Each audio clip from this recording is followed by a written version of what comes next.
Hey everybody. So it is Friday night. Is it September yet? Good grief, I don't even know if it's September yet or not. That's pretty sad. Let me see. What is it?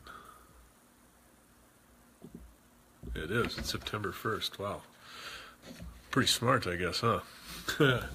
So today I was blocking up wood, and it got me thinking a little bit. 8 cord of wood will do that for you.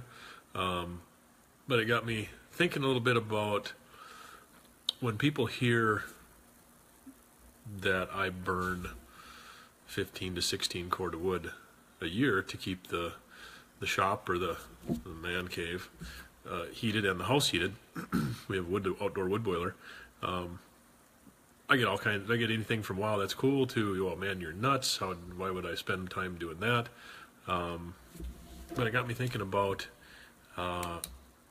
your journey and how that relates to just life in general. Your life with your partner, with your wife, with your kids, with your business, all that stuff. That's your journey, and just like with people not necessarily understanding with how much wood that I cut for the year and why I would spend time doing that. Not everyone's going to understand your journey, and that's okay. Here's the thing: our journey, your journey, my journey, it's not anybody else's responsibility to make sense of. I guess that's what it boils down to. Hey Scott, you got a hair tie. Thanks, Daniel. Yeah, I do have a hair tie somewhere. But I'm gonna go back out and probably get in the hot tub after this so I can soak for a little while. Anyway, that was a squirrel moment there. But that's the thing I got to thinking about today is our specific journey is our journey. Mine is mine. It's nobody else's. It's nobody else's to make sense of. And I think we start to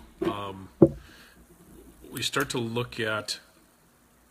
I think an important thing to look at is input versus influence, because we all have. And I talk a lot in the book about how having mentors, having someone that can speak into your life, that isn't going to blow smoke up your skirt, that's going to speak honestly to you and give you the hard truth that you need to hear, not what you want to hear. So that's important, so don't get me wrong, but there is that input versus influence. And I think we need to be careful looking at who we're letting. So what is the difference? So input is ideas that come in, and it's you make that decision whether or not to do it, to use that information, to change something because of that information. That's input. Input is something we think about, we rationalize on, and then we decide whether or not it's good for us or it's good for our situation.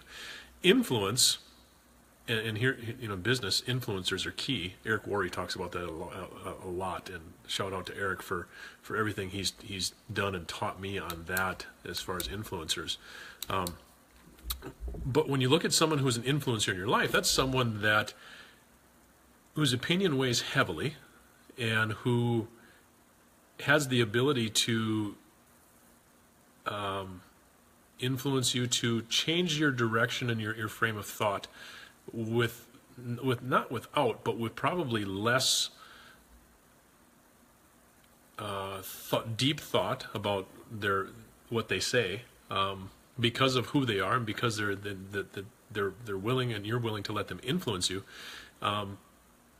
There's less time spent going over what they said and trying to determine whether or not it's valid because they're an influencer. They're influencing you in that way. So what do you do? How do we focus on our journey? How do we know what journey is ours and is right? I guess is the big question. I've had that asked of me. I think the first thing we have to do is you have to get grounded in who you are. You have to be. I mean, the only way to do this really is to stop and to take an assessment in in who you are and what you've become. I think that's the big thing. And thinking about, so here's something. You can think about what you want others to say about you. And in that respect, there was one of our coaches that we had in our first, when we started the business. They gave us a challenge or a task, and the task was to write our own eulogy. And when they first said it, I'm like, "Are you cracked? I'm not dying. I'm not dead. I'm good." And they said, "No, we want you to write your own eulogy. We want you to sit and think about when you're dead and gone, what do you want people to say about you at your funeral? What kind of a legacy do you want to leave behind? What do you want to be remembered for?" And I think that's the piece that grounds us. That piece of really what do you want to be remembered for? Sorry, sawdust today. So I'll give you. I think it's a good thing to do. It did a lot for me, and it was tough. Brenda did it too. It really made me think, and it takes some time and do it. Don't just sit down and write it in an hour. Write for a little bit and then come back to it. Write for a little bit and come back to it. And write from a perspective of, if you're a parent, write from a perspective. Look at all these areas of your life that I talk about in the book, whether it's with your spouse, whether it's with your kids, whether it's in your faith, whether it's with your friendships, whether it's in your business, those types of things. And look at what you would want those people to say. What you would want those people to think of you and what you've left behind. Write it as if they're all still here and you're gone. And Kurt said, "I often think about what my children remember." You know, Kurt, that really got me thinking, and that got me thinking as far as with my kids. And here's a little bit of a rabbit trail.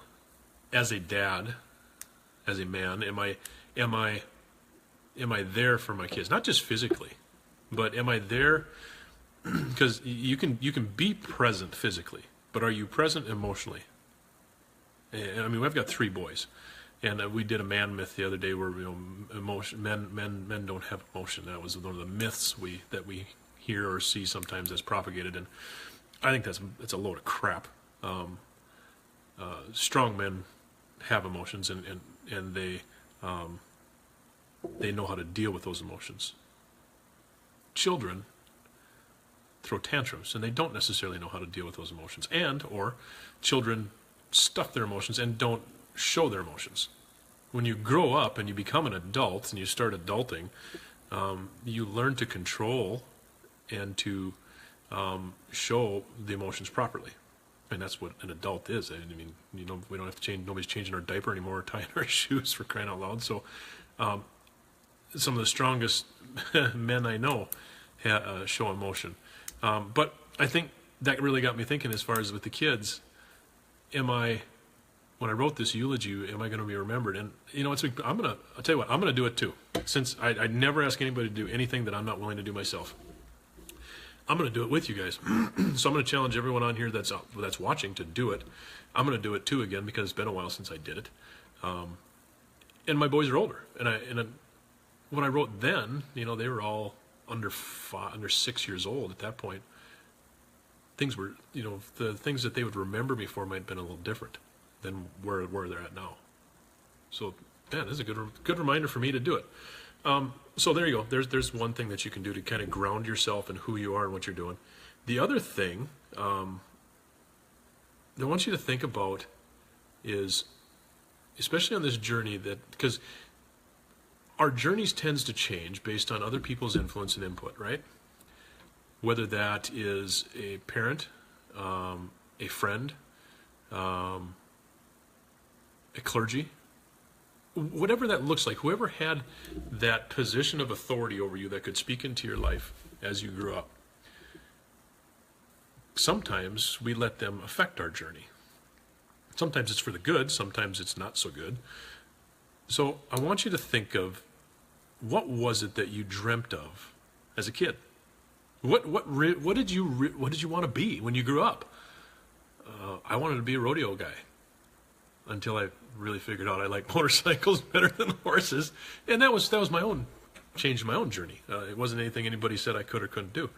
And that was the thing about Dad, and still to this day, Dad and Mom, I never heard once that you can't do that, or you shouldn't do that, or you'd fail if you tried that. So for those of us as dads and even spouses, and if you're leading any kind of a team or in any kind of leadership in business, watch what you're saying. Watch what are you encouraging and lifting up and building to move forward, or are you dashing hopes and dreams? So think about what it was when you were a kid that you wanted to be when you grew up, whether that's in business, whether it's related to a family, whether it's related to kids, your friendships, all those things. Think about what that is, and then the next question you ask yourself is, why aren't you getting it? Now, this self-reflection piece and this being honest piece sometimes isn't any fun, and it can be tough, but be honest with yourself. Why aren't you getting it? What's your excuses? And here, I'll give you the same thing that Gary Cox told me when he challenged me to write the book. He said, now be very careful. Choose your next words wisely, because the next words that come out of your mouth are going to most likely be excuses. So when you ask yourself why you're not getting and accomplishing those dreams that you had when you were a little kid, what kind of excuses are you telling yourself? All right, guys. So, appreciate it, everything. Again, Sunday night. Okay, so tonight, Varick Birchfield, I was supposed to interview him. Some of you might have heard that. And I was supposed to do that at 8 o'clock tonight. You know what? Here's the thing. He's in my book for the chapter on marriage, and he's one of the men that I admire in what he does and how he does that.